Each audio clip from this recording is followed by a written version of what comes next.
Chapter Steps to Realization, Part 3. There was a great king in ancient India who was once asked four questions, of which one was, "What is the most wonderful thing in the world?" Hope was the answer. This is the most wonderful thing. Day and night we see people dying around us, and yet we think we shall not die. We never think that we shall die or that we shall suffer. Each man thinks that success will be his, hoping against hope, against all odds, against all mathematical reasoning. Nobody is ever really happy here. If a man be wealthy and have plenty to eat, his digestion is out of order and he cannot eat. If a man's digestion be good and he have the digestive power of a cormorant, he has nothing to put into his mouth. If he be rich, he has no children. If he be hungry and poor, he has a whole regiment of children and does not know what to do with them. Why is it so? Because happiness and misery, the obverse and reverse of the same coin. He who takes happiness must also take misery. We all have this foolish idea that we can have happiness without misery, and it has taken such possession of us that we have no control over the senses. When I was in Boston, a young man came up to me and gave me a scrap of paper on which he had written a name and address, followed by these words: "All the wealth and all the happiness of the world are yours, if you only know how to get them. If you come to me, I will teach you how to get them. Charge $5. He gave me this and said, "What do you think of this?" I said, "Young man, why don't you get the money to print this? You have not even enough money to get this printed." He did not understand this. He was infatuated with the idea that he could get immense wealth and happiness without any trouble.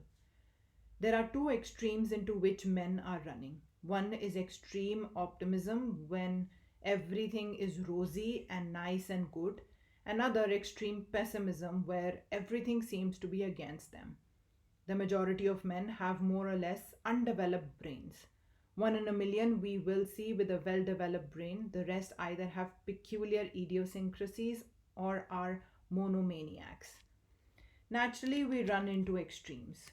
When we are healthy and young, we think that all the wealth of the world will be ours. And when later we get kicked about by society like footballs and get older, we sit in a corner and croak and throw cold water on the enthusiasm of others. Few men know that with pleasure there is pain, and with pain, pleasure. And as pain is disgusting, so is pleasure. And it is the twin brother of pain. It is derogatory to the glory of man that he should be going after pain, and equally derogatory that he should be going after pleasure. Both should be turned aside by men whose reason is balanced. Why will not men seek freedom from being played upon?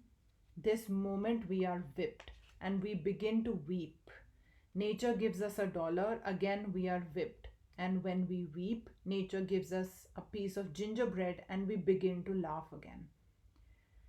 The sage wants liberty. He finds that sense objects are all vain and that there is no end to pleasures and pains. How many rich people in the world want to find fresh pleasures? All pleasures are old and they want new ones.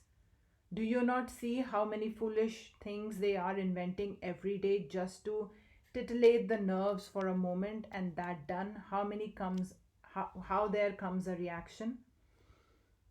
The majority of people are just like the flock of sheep. If the leading sheep falls into a ditch, all the rest follow and break their necks. In the same way, what one leading member of society does, all the others do, without thinking what they are doing. When a man begins to see the vanity of worldly things, he will feel he ought not to be thus played upon or borne along by nature. This is slavery. If a man has a few kind words said to him, he begins to smile, and when he hears a few harsh words, he begins to weep. He is a slave to a bit of bread, to a breath of air, a slave to dress, a slave to patriotism, to country, to name, and to fame. He is thus in the midst of slavery, and the real man has become buried within through his bondage. What you call man is a slave. When one realizes all this slavery, then comes the desire to be free, an intense desire comes. If a piece of burning charcoal be placed on a man's head, see how he struggles to throw it off. Similar will be the struggles for freedom of a man who really understands that he is a slave of nature.